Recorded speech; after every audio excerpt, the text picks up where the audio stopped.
నా పేరు జయరాం. మీరు చూస్తున్నది జీనా న్యూస్ తెలుగు. ఏలూరు జిల్లా ఆర్&ఆర్ భూములకు సంబంధించి అక్రమార్కులపై చర్యలు తీసుకొని మాకు న్యాయం చేయాలని నిర్వాసితులు పోలవరం ఎమ్మెల్యే శ్రీ చిర్రి బాలరాజుని కలిశారు. దానిపై స్పందించిన ఎమ్మెల్యే శ్రీ చిర్రి బాలరాజు జీలుగుమిల్లి మండలం బుట్టాయిగూడెం మండలంలో ఉన్నటువంటి ఆర్&ఆర్ భూములను వెంటనే సర్వే చేసి అక్రమార్కుల ఆట కట్టిస్తానని వారికి మాట ఇవ్వడం జరిగింది.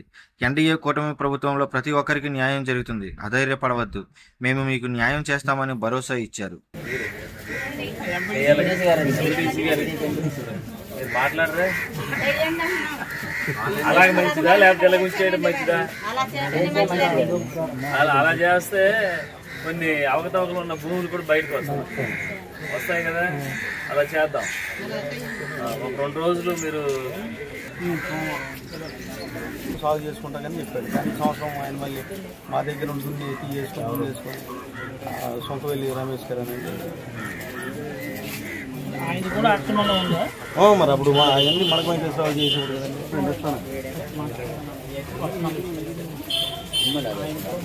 ఏదైనా అంటే నేను ఒకటి చెప్పంటారా, ఈ 5 సంవత్సరాలు ఎంత గౌరవం జరిగిందో మీ అందరికీ తెలుసు. మీకు ఉన్నటువంటి కవులు ఎంత ఉంటే మీ అందరికీ తెలుసు. అంతేగాని 5,000 కోసం 10,000 కోసం వాడు ఇచ్చే ముష్టి కోసం మీరేమో వెంపర్లాడవసరం లేదు. మీకు ఇచ్చే భూమికి సరైన ఏది మీరు చేసుకున్నారు అనుకోండి. అంతేగాని 5,000 కోసం 10,000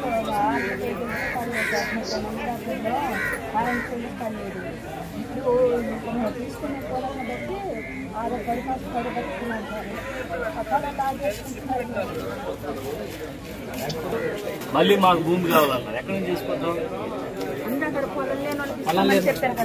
అలా కాదమ్మా, పొలం లేని వాళ్ళకి వేస్తామని ఎవరు చెప్పారు?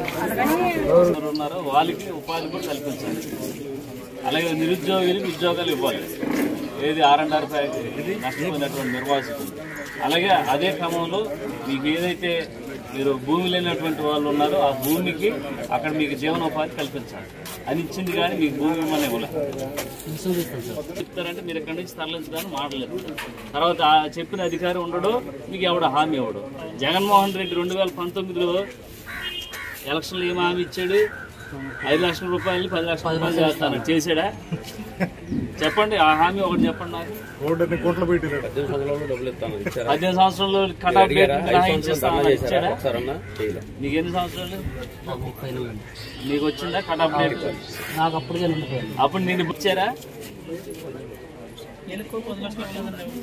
ఎవరికి ఇవ్వలేదు. ఏంటంటే కేవలం హామీల కోసం, మిమ్మల్ని మభ్య పెట్టడం కోసం, అక్కడి నుంచి మిమ్మల్ని ఇక్కడ తీసుకురావడం కోసమే గత ప్రభుత్వాలు చేసినాయి.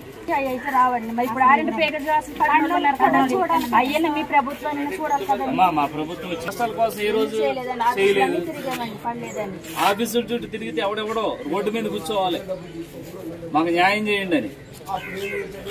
40 రోజులు అయింది. మీరే మా ప్యాకేజీ నైట్ నేను పడుకోవాలి. తెలియదు మొన్న వరదల్లో ఒక రోజు నైట్ పడుకోవాలి. ఆ లోపలికి వెళ్తే ఆ స్మెల్లో ఆ తినడానికి లేదు, ఉండడానికి లేదు, బట్టలు లేవు, గిన్నెలు లేవు, మనుషులు లేదు.